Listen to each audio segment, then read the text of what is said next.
कहानी की शुरुआत में हमें एक रेगिस्तानी इलाका दिखाया जाता है जहां तेज धूप में कुछ लड़के गड्ढे खोद रहे होते हैं। ये सभी लड़के यहां अपनी सजा काट रहे होते हैं क्योंकि इन्हें इस जगह बनी एक जेल में रखा गया है। इस रेगिस्तान में दूर दूर तक पीने के लिए पानी की एक बूंद भी नहीं है और जेल से आज तक कोई भी जिंदा भाग नहीं पाया है क्योंकि इस जेल की सिक्योरिटी बहुत खतरनाक है। अचानक वहाँ पर एक राइटलेस स्नेक यानी जहरीला सांप आ जाता है। एक लड़का जो अब और काम नहीं कर सकता था वह अपने जूते उतारता है और सांप को छूने का फैसला करता है। तब सांप उसे काट लेता है और उसकी वहीं पर मौत हो जाती है। अब सीन कट होता है और हमें दिखाया जाता है कि इसी समय शहर में स्टैनली सड़क पर चल रहा होता है। तभी अचानक जूतों का एक जोड़ा उसके सिर पर गिरता है और वह नीचे गिर जाता है। वे उन जूतों को सूंघता है तो उनमें से बहुत बदबू आ रही होती है। तभी वो सोचता है कि वो उन जूतों को अपने घर लेकर जाएगा क्योंकि उसके पिता बदबूदार पैरों का इलाज बनाने पर काम कर रहे होते हैं। लेकिन उसी समय पुलिस उसे घेर लेती है। ये जूते एक मशहूर बेसबॉल खिलाड़ी के होते हैं और ये एक चैरिटी प्रोग्राम से चोरी हुए थे, इसलिए अब पुलिस को शक होता है कि ये काम स्टैनली ने ही किया है। पुलिस उसे उसके माता पिता के पास ले जाती है और वहाँ कुछ अजीब चीजें देखती है। उसके पिता के कमरे में बहुत सारे जूते पड़े होते हैं और स्टैनली की दीवार पर उस बेसबॉल स्टार के पोस्टर लगे होते हैं। इसे सबूत मानकर पुलिस फैसला करती है कि वह स्टैनली को अपने साथ ले जाएगी। स्टैनली को कोर्ट ले जाया जाता है जहाँ उसे दो रास्ते दिए जाते हैं, या तो जेल जाओ या फिर 18 महीने कैंप ग्रीन लेक में रहो। स्टैनली कैंप चुन लेता है और सफर के दौरान वह सोचने लगता है कि क्या यह सब उसके परिवार के श्राप की वजह से हो रहा है। बस गड्ढों से भरे एक बड़े रेगिस्तान से होकर गुजरती है। तभी एक पल के लिए स्टैनली को लगता है कि उसने एक व्यापारी को उसके खच्चर के साथ देखा है, लेकिन यह सिर्फ उसका भ्रम ही था। आखिर में सफर खत्म होने पर वह एक छोटे से टाउन में पहुंचता है जहां जेल की यूनिफॉर्म पहने बहुत सारे लड़के होते हैं। स्टैनली की मुलाकात वार्डन के राइट हैंड मिस्टर सर से होती है। मिस्टर सर को स्टैनली का नाम थोड़ा अजीब लगता है। लड़का बताता है कि उसके परिवार का सरनेम यनोट्स है और उनके परिवार में बेटे का नाम स्टैनली रखना एक परंपरा बन चुका है। लेकिन मिस्टर सर को इससे कोई फर्क नहीं पड़ता। वह स्टैनली को कैंप के नियम बताने लगते हैं। इस कैंप में न कोई निगरानी टावर है और न ही कोई बार्ड, क्योंकि चारों तरफ सैकड़ों मील तक सिर्फ रेगिस्तान है और पानी का एक भी सोर्स नहीं है, इसलिए यहाँ से भागने की हिम्मत कोई नहीं करता। स्टैनली को सिर्फ 2 जोड़ी कपड़े और एक फावड़ा दिया जाता है। उसे हर दिन इसी फावड़े से गड्ढे खोदने होंगे। उसे रोज एक 5 टन गहरा गड्ढा खोदना होगा और उसे अपने फावड़े से नापना होगा। अगर उसे खोदने में ज्यादा समय लगेगा तो उसे उतनी देर धूप में रहना पड़ेगा। उसे राइटलेस स्नेक और पीले धब्बों वाली छिपकलियों से भी बचकर रहना होगा क्योंकि वे उसे मार सकते हैं। स्टैनली कैंप के काउंसलर डॉक्टर पेंस्की से मिलता है। वह उसे कैंप घुमाते हैं और बताते हैं कि पहला नियम है वार्डन को परेशान नहीं करना। पेंस्की बाकी लड़कों से कहते हैं कि वे स्टैनली को उस जगह ले जाएं जहां वह सोएगा। वहां बिस्तरों पर मरे हुए बच्चे की उल्टी के दाग होते हैं। डॉक्टर लड़कों को उनके असली नाम से बुलाते हैं, लेकिन लड़के एक दूसरे को सिर्फ उपनाम से ही बुलाते हैं। उन्होंने यहाँ सबसे छोटे लड़के को रखा है जिसका नाम जीरो है। उसे जीरो इसलिए कहा जाता है क्योंकि वह कभी बात नहीं करता। बाद में स्टैनली पूछता है कि वह अपनी कैंटीन कहाँ भर सकता है, लेकिन जब वह एक लड़के का असली नाम लेता है तो वह लड़का उसे धक्का देता है और उसे याद दिलाता है कि यहाँ उपनाम ही इस्तेमाल करने होते हैं। फिर स्टैनली रात का खाना खाता है जो अलग अलग तरीके से बनी हुई बीन्स होती है। एक्सरे उसका थोड़ा खाना चुरा लेता है। वह कहता है कि उसे इसका ज्यादा हक है क्योंकि स्टैनली ने आज खुदाई नहीं की है। लड़के स्टैनली से पूछते हैं कि उसे यहाँ क्यों भेजा गया है। जब वह कहता है कि उसने मशहूर जूते चुराए हैं तो जीरो सबको चौंका देता है। वह उससे पूछता है कि क्या उन जूतों पर सितारे थे। जब स्टैनली हाँ कहता है तो उसे मुकदमे का एक हिस्सा याद आता है। उसमें बेसबॉल स्टार ने बताया था कि वह एक अनाथालय में बड़ा हुआ था, इसी वजह से उसने दान दिया था। फिर वह स्टैनली को नकली फैन कहता है। देर रात स्टैनली को नींद नहीं आती। उसे अपने दादाजी की बात याद आती है कि उनका परिवार श्रापित है। इसी वजह से स्टैनली तृतीय कभी सफल नहीं हुआ। यहाँ तक कि स्टैनली प्रथम भी बदकिस्मत था। उसने शेयर मार्केट से बहुत पैसा कमाया था, लेकिन एक बदनाम अपराधी ने उसे मार डाला। उसका नाम किसिंग के था। उसे यह नाम इसलिए मिला क्योंकि वह अपने शिकारों को मारने के बाद उन्हें चूमती थी, जिससे उनके चेहरे पर चमकीली लिपस्टिक के निशान रह जाते थे। लेकिन उसने स्टैनली को नहीं चूमा। उसने सिर्फ उसका खजाना लिया और उसे रेगिस्तान में अकेला छोड़ दिया। अगली सुबह लड़के अंधेरे में ही उठ जाते हैं और काम शुरू कर देते हैं। सबको नाश्ते में एक टॉर्टिला और एक फावड़ा मिलता है, लेकिन जब स्टैनली एक फावड़ा उठाता है तो एक्सरे उसे धक्का देता है और फावड़ा छीन लेता है। पता चलता है कि एक्सरे का फावड़ा छोटा है और जब वे खुदाई की जगह पहुंचते हैं तो वह किसी और को उसका इस्तेमाल नहीं करने देता। मिस्टर सर स्टैनली को बताते हैं कि अगर खुदाई करते समय उसे कुछ भी दिलचस्प मिलता है तो उसे इसकी खबर देनी होगी और अगर वार्डन को वह चीज पसंद आती है तो उसे छुट्टी मिल जाएगी। हालांकि मिस्टर सर कहते हैं कि वे किसी खास चीज के लिए खुदाई नहीं कर रहे हैं, ये सिर्फ चरित्र बनाने के लिए है। सभी लड़के काम शुरू कर देते हैं। जब वे मिट्टी फेंकते हैं तो कभी कभी वह दूसरे गड्ढे में गिर जाती है। स्टैनली उन्हें सावधान रहने के लिए कहता है, लेकिन लड़के उस पर हंसते हैं। अपने गड्ढे पर काम करते हुए स्टैनली फिर से श्राप के बारे में सोचता है। उसका एक पुरखा एलिया था। वह एक स्वर फार्म में काम करता था और उसे मालिक की बेटी मायरा से प्यार हो गया था। था। वह यह जानने के लिए स्थानीय ज्योतिषी मैडम जेरॉन के पास गया था कि लड़की का दिल कैसे जीता जाए, लेकिन जेरॉन ने उसे कहा कि वह उस लड़की को भूल जाए और अमेरिका जाकर अपने भाग्य से मिले। एलिया ने हार नहीं मानी और अपने बॉस से मायरा से शादी करने की बात की, लेकिन एक और आदमी भी था जो दहेज में एक बहुत बड़ा सुअर देने की बात कर रहा था। इस वजह से एलिया को मना कर दिया गया। फिर वह दोबारा जेरॉन के पास गया। जेरॉन को उस पर दया आ गई और उसने उसे एक तरकीब बताई। एलिया को एक छोटे सुअर के बच्चे को पहाड़ पर ले जाना था। हर दिन उसे झरने का पानी पिलाना था। एलिया उसके लिए एक धुन गाता था। ऐसा करते करते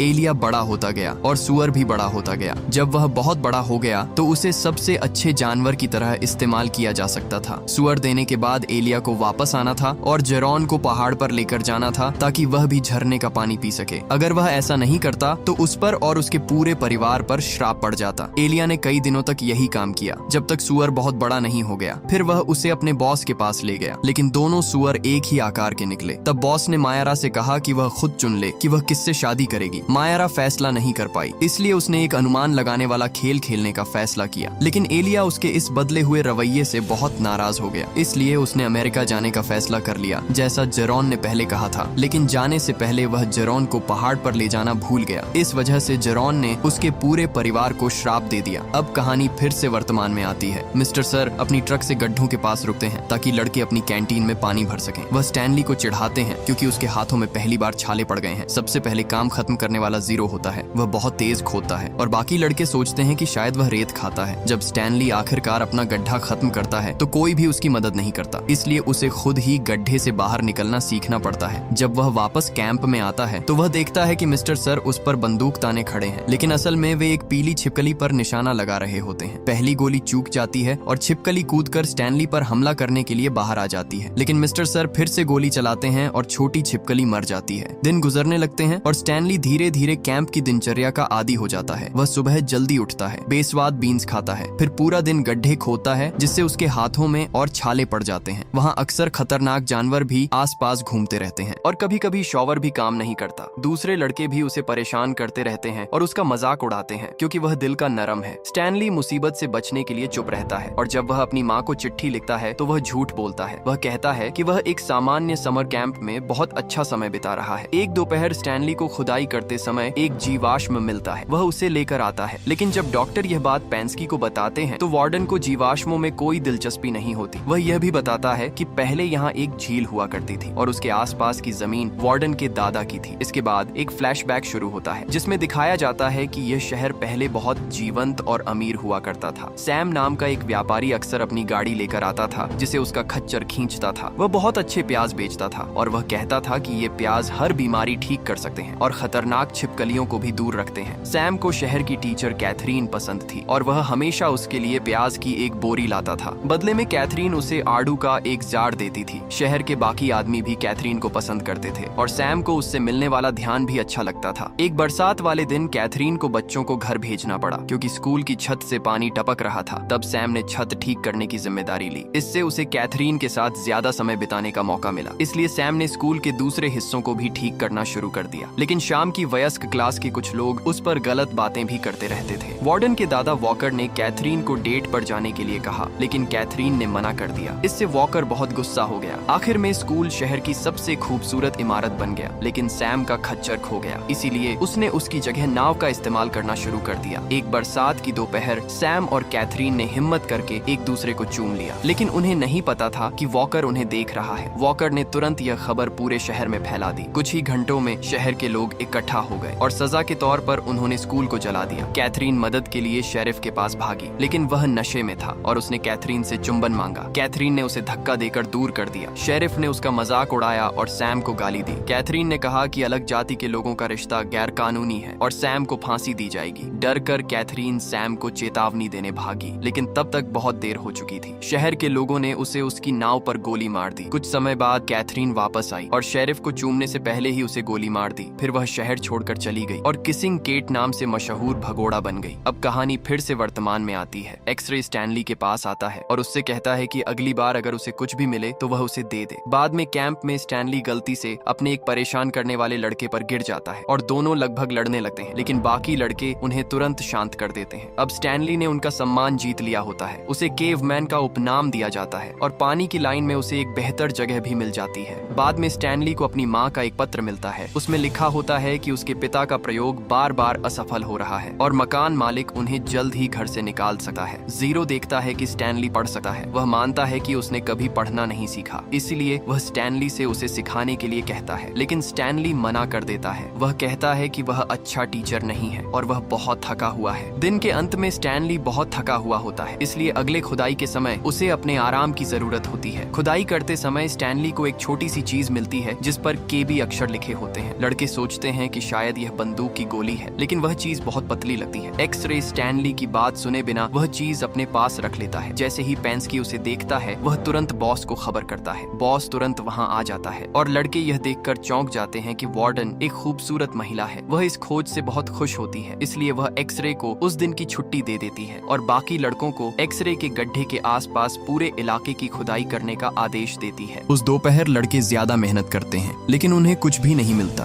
क्योंकि वह सही जगह नहीं होती। अगले कुछ दिनों तक लड़के उसी सुरंग में खुदाई करते रहते हैं जो उन्होंने बनाई थी, लेकिन उन्हें सिर्फ एक छोटा सा डायल मिलता है। जल्द ही वार्डन हार मान लेती है और लड़के फिर से अलग अलग गड्ढे खोदने लगते हैं। अगले दिन जब मिस्टर सर उनकी कैंटीन में पानी भर रहे होते हैं, तभी एक लड़का ट्रक से सूरजमुखी के बीजों का एक बैग चुरा लेता है। मिस्टर सर के जाने के बाद लड़के बीज आपस में बांटने लगते हैं, लेकिन दुर्भाग्य से मिस्टर सर को जल्दी ही पता चल जाता है कि बैग गायब है और वह ट्रक वापस मोड़ देते हैं। लड़के बीज छिपाने के लिए भागते हैं और गलती से वे स्टैनली के पैरों पर गिर जाते हैं, इसलिए वह उन्हें रेत से ढकने की कोशिश करता है। जब मिस्टर सर वापस आते हैं तो उन्हें फिर भी बीज दिखाई दे जाते हैं। स्टैनली अपने दोस्त को बचाने के लिए कहता है कि यह काम उसने किया है। यह सुनकर सब हैरान हो जाते हैं। फिर मिस्टर सर स्टैनली को सजा के लिए वार्डन के पास ले जाते हैं। उसके ऑफिस में किसिंग केट के बहुत सारे पोस्टर लगे होते हैं। वार्डन स्टैनली को एक खास नेल पॉलिश दिखाती है। वह बताती है कि वह इसे राइटलस नेक के जहर से बनाती है। वह जल्दी से अपने नाखूनों पर पॉलिश लगाती है और उसे दिखाती है। फिर वार्डन मिस्टर सर को थप्पड़ मारती है क्योंकि उन्होंने बीज जैसी छोटी बात के लिए स्टैनली की खुदाई में बाधा डाली थी। इसके बाद वह स्टैनली को वापस खुदाई करने भेज देती है। जब स्टैनली खुदाई वाली जगह पर लौटता है तो बाकी लड़के उसे हीरो की तरह देखने लगते हैं और जीरो उसका गड्ढा पहले ही खोद चुका होता है। धन्यवाद के तौर पर स्टैनली जीरो को पढ़ना सिखाने का वादा करता है। अगली बार जब वे मिस्टर सर से मिलते हैं तो उनके शरीर पर नाखूनों के 2 गहरे निशान होते हैं और वह स्टैनली से इतने गुस्से में होते हैं कि वह उसकी पानी की बोतल नहीं भरते। स्टैनली को याद आता है कि उसने ऑफिस में क्या देखा था। उसे लगता है कि जो छोटी ट्यूब उसे मिली थी वह केट की लिपस्टिक थी। एक और फ्लैशबैक में दिखाया जाता है कि केट ने सिर्फ उन्हीं लोगों को मारा था जो सैम की मौत और स्कूल जलाने में शामिल थे, लेकिन उसने बहुत सी चीजें भी चुराई थीं। और जब उसने स्टैनली से खजाने का संदूक लिया तो पहले उसने उसे उसी जगह दबा दिया जहां पहले झील हुआ करती थी। जब वह आराम कर रही थी तभी वॉकर और उसकी पत्नी उसे ढूंढ लेते हैं। वे पैसों के लिए बहुत परेशान थे क्योंकि सैम की मौत के दिन झील सूखने के बाद शहर बर्बाद हो गया था। केट ने उन्हें मारने की जगह एक अलग तरह का बदला लेने का फैसला किया। उसने एक छिपकली से खुद को कटवा लिया और खजाने की जगह का राज अपने साथ कब्र में ले गई। इस तरह वॉकर और उसके सभी आने वाले लोग जैसे वार्डन हमेशा इस बड़े रेगिस्तान में खुदाई करते रहेंगे। अब कहानी फिर से वर्तमान में आती है। स्टैनली जीरो को पढ़ना और लिखना सिखाना शुरू करता है। जीरो अपना असली नाम बताता है जो हेक्टर जीरोनी होता है। इसका मतलब है कि वह मैडम जीरोनी का वंशज है। क्योंकि जीरो बहुत तेज खुदाई करता है इसलिए वह स्टैनली के गड्ढे खोदने में मदद करने लगता है। इससे बाकी लड़के उससे जलने लगते हैं। एक दोपहर जीरो अपनी माँ की कहानी बताता है। उसकी माँ ने उसके लिए बहुत मेहनत की थी, लेकिन एक दिन वह अचानक गायब हो गई। तब से जीरो सड़कों पर रह रहा है। कुछ देर बाद उन बदमाश लड़कों में से एक स्टैनली को परेशान करने लगता है। वह कहता है कि वह गड्ढे में मदद ले रहा है। स्टैनली उसका सामना करता है और पेंस्की उन्हें उकसाने लगती है। फिर दोनों अपनी बात सुलझाने के लिए लड़ने लगते हैं। दोनों जमीन पर लड़ते हैं, लेकिन स्टैनली जल्दी हारने लगता है, इसीलिए जीरो बीच में कूद पड़ता है। वह स्टैनली की मदद करता है और लगभग उस लड़के को मार ही देता है। पेंस्की उन्हें रोकने के लिए हवा में गोली चलाती है और थोड़ी देर में वार्डन भी वहाँ आ जाती है। वह पूछती है कि क्या हुआ। लड़के उसे बताते हैं कि जीरो स्टैनली की मदद कर रहा था। फिर यह बात साफ हो जाती है कि स्टैनली जीरो को पढ़ना सिखा रहा था। वार्डन को यह सुनकर गुस्सा आता है और पेंस्की बार बार जीरो का मजाक उड़ाता है। वह उसे बेवकूफ कहता है। आखिर में जीरो अपना गुस्सा खो देता है। वह फावड़े से पेंस्की को मारता है और फिर रेगिस्तान की तरफ भाग जाता है। मिस्टर सर उसके पीछे जाने की बात करते हैं, लेकिन वार्डन उन्हें रोक देती है क्योंकि जीरो का कोई नहीं है, इसलिए वे बस उसकी फाइलें मिटा सकते हैं और दिखा सकते हैं कि वह कभी यहाँ था ही नहीं। वह शाम को कभी यहाँ नहीं होता था। लड़के आपस में बात करते हैं कि जीरो रेगिस्तान में कैसे मरेगा, लेकिन स्टैनली चिंता करना बंद नहीं कर पाता और वह स्टैनली फर्स्ट की कहानी के बारे में सोचता होता है। केट द्वारा लूटे जाने के बाद वह रेगिस्तान में 16 दिन तक जिंदा रहा था। कहा जाता है कि उसे भगवान के अंगूठे नाम की किसी जगह पर सहारा मिला था, लेकिन कोई नहीं जानता कि वह जगह क्या है। और स्टैनली फर्स्ट बता नहीं पाया क्योंकि वह आधा पागल हो गया था। अगले दिन जब उसे पाया गया तो जीरो की जगह एक नया लड़का आ जाता है। यह देखकर स्टैनली परेशान हो जाता है। फिर वह एक योजना बनाता है। जब मिस्टर सर उनकी कैंटीन भरने आते हैं तो स्टैनली उनका ट्रक चुरा लेता है। मिस्टर सर तुरंत उसके पीछे भागते हैं और ट्रक का दरवाजा पकड़ लेते हैं। इसलिए स्टैनली उन्हें धक्का देने की कोशिश करता है, लेकिन ध्यान भटकने की वजह से ट्रक एक गड्ढे में गिर जाता है। फिर भी हार न मानते हुए स्टैनली ट्रक छोड़ देता है और रेगिस्तान में भाग जाता है। बाकी लड़के उसका हौसला बढ़ाते हैं। जब वार्डन को इसके बारे में पता चलता है तो वह मिस्टर सर को कहती है कि स्टैनली के गायब होने की रिपोर्ट 2 हफ्ते बाद करना, क्योंकि तब तक इस तेज धूप में कुछ भी नहीं बचेगा। स्टैनली चलता रहता है और रास्ते में आने वाली जहरीली छिपकलियों को नजरअंदाज करता है। आखिरकार उसे सैम की नाव मिल जाती है और जीरो उसके नीचे मिलता है। वह थका हुआ है लेकिन जिंदा है। वह केट द्वारा सैम को दिए गए आड़ू खाकर जिंदा रहा है, जो कई साल बाद जार में जैम बन गए थे। स्टैनली भी थोड़ा खाता है। फिर वह दूर एक पहाड़ देखता है जो अंगूठे जैसा दिखता है। तभी उसे समझ आता है कि यहीं पर उसके पूर्वज जिंदा बचे थे। दोनों लड़के नाव से निकलते हैं और पहाड़ पर चढ़ना शुरू करते हैं। यह काम बहुत मुश्किल होता है। चढ़ते समय स्टैनली फिसल जाता है और लगभग गिरने वाला होता है, लेकिन जीरो जल्दी से अपने फावड़े से उसकी मदद करता है। दुर्भाग्य से इससे जीरो के हाथों में चोट लग जाती है, इसलिए स्टैनली उसके हाथों को जितना हो सके बांध देता है। फिर दोनों लड़के आगे चलते रहते हैं। रास्ते में जीरो लुढ़क जाता है। वह बहुत थक चुका होता है, लेकिन हार मानने से मना करते हुए वह बेहोश हो जाता है। तब स्टैनली अपने दोस्त को उठाता है और उसे पहाड़ की चोटी तक ले जाता है, ठीक वैसे ही जैसे उसके पूर्वज सुअर को लेकर गए थे। आखिरकार स्टैनली को कुछ हरियाली दिखाई देती है और उसे पानी से भरी एक छोटी धारा मिल जाती है। साथ ही सैम के स्वादिष्ट प्याज भी मिलते हैं। वह तुरंत जीरो को जगाता है और दोनों लड़के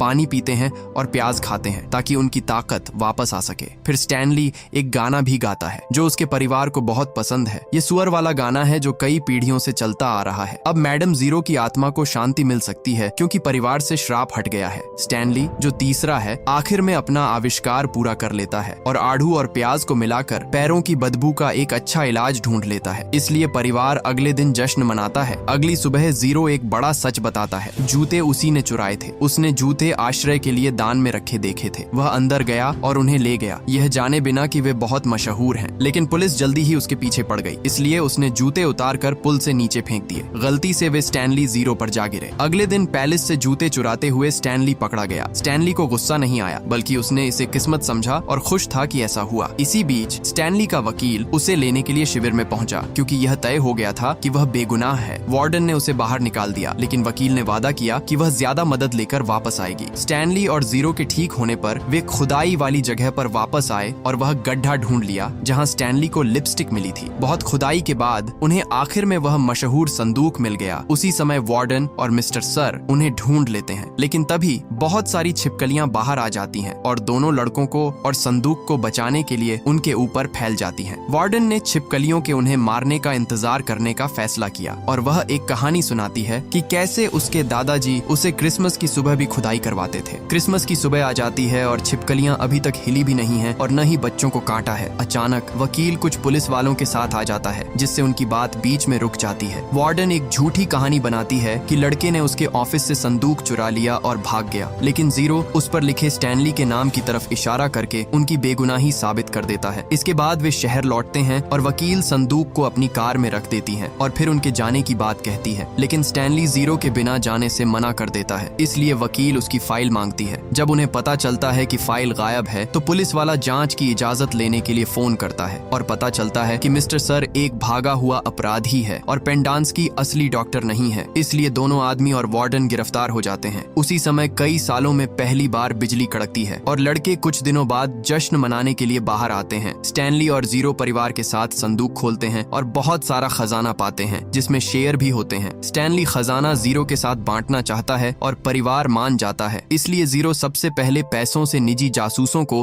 अपनी माँ को ढूंढने के लिए रखता है, जो कि उसकी माँ को कुछ ही दिनों में ढूंढ निकालते हैं। कुछ समय बाद शिविर बंद हो जाता है और लड़कों को सही सलाह के लिए भेज दिया जाता है। स्टैनली और जीरो के परिवार पड़ोसी बन जाते हैं और शिविर से उनके दोस्त अक्सर उनसे मिलने आते हैं। स्टैनली का आविष्कार सफल हो जाता है और मशहूर बेसबॉल स्टार अब उसके एड्स में काम करता है। ये दिखाता है कि ये सब शुरू से ही जुड़ा हुआ था और इसी के साथ ये मूवी यहीं पर खत्म हो जाती है।